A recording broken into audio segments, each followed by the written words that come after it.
I wanted to make this leap of risk video because I feel like everyone is scrambling, getting a little frantic to try and not miss out on any 5 or 10% gain.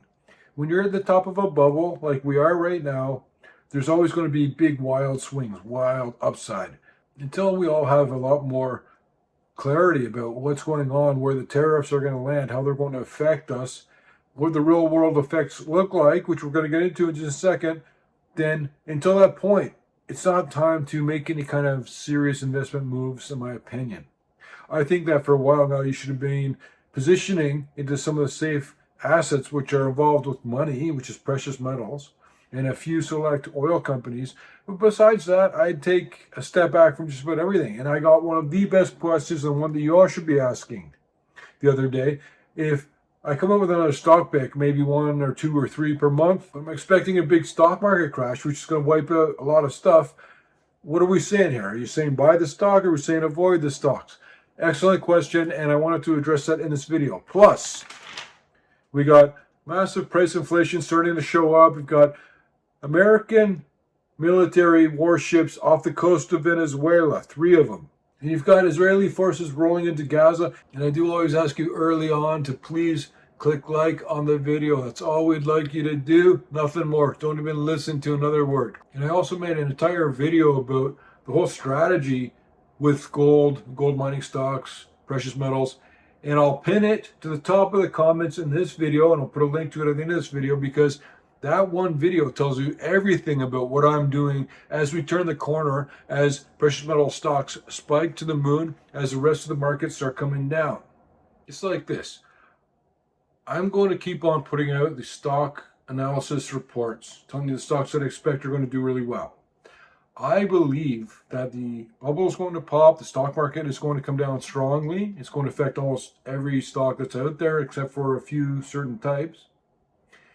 But I don't know if I'm right, and you have your own opinion. And if you agree with me, then yeah, don't buy any stocks right now except for the really good, high quality, productive gold miners, silver miners.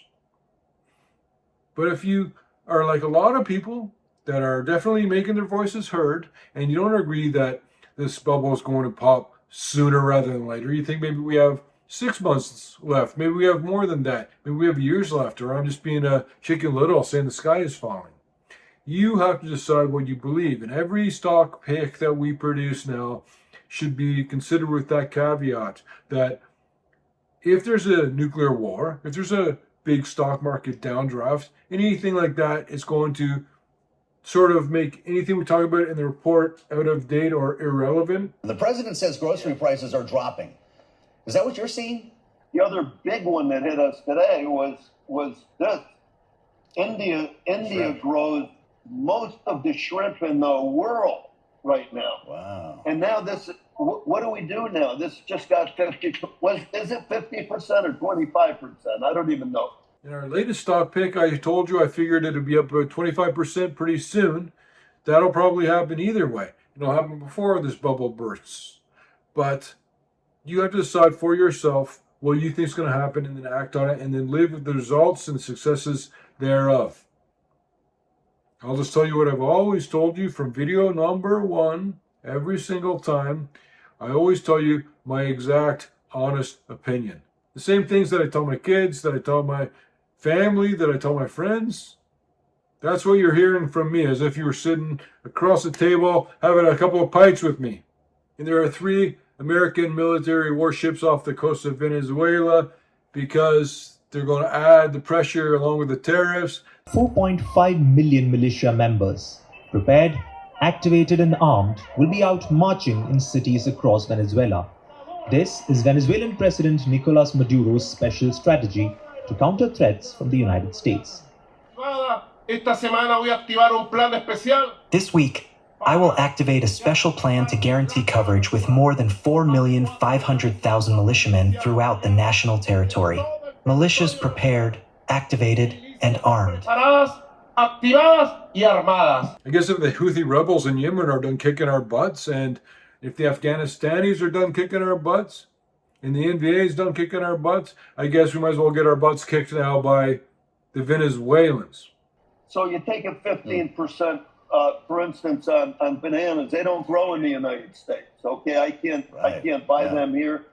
And I've told you that the war between Iran and Israel is going to flare up again, and it will probably happen sooner rather than later because Iran wants it to.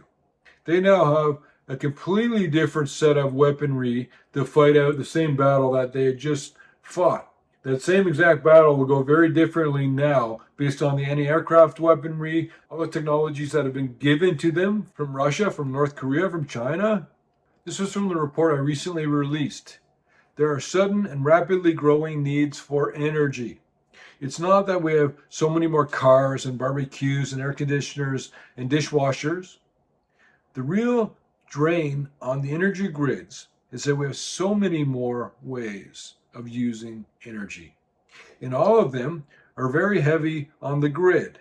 For example, artificial intelligence, robotics, military uses, cryptocurrency mining, quantum computing, autonomous vehicles, space travel.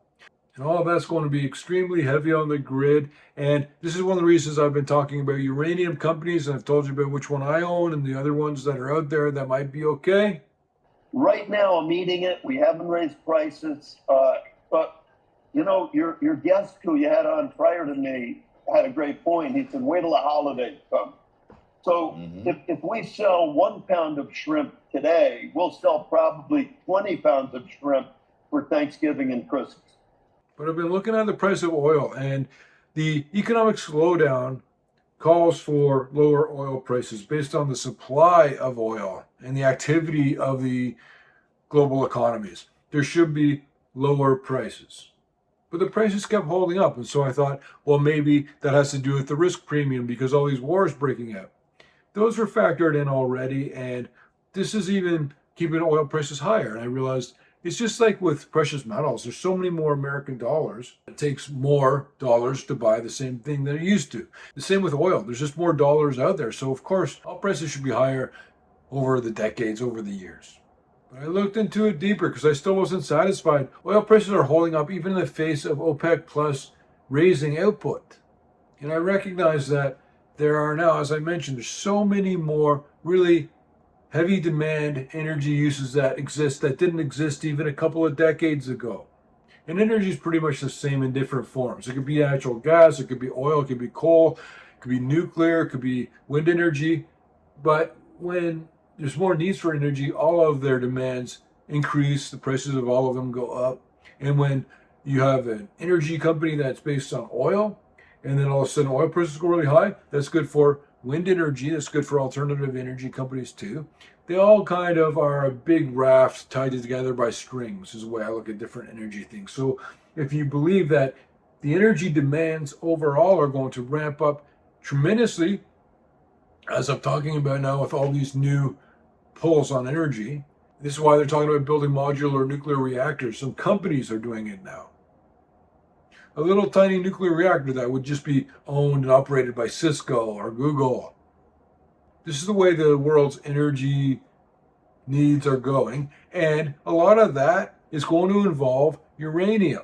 And also, companies like the one that we just released as a stock pick, it's not a uranium company, but it is involved in the energy space. And so as the energy space expands, becomes more important, more vital, a lot of the best stocks, the best ones in the space for energy are going to do well, no matter what type of energy they're involved with. He told me this morning, I talked to him, he said, you know, I got to spend $200,000 to fill up a container of shrimp coming from India.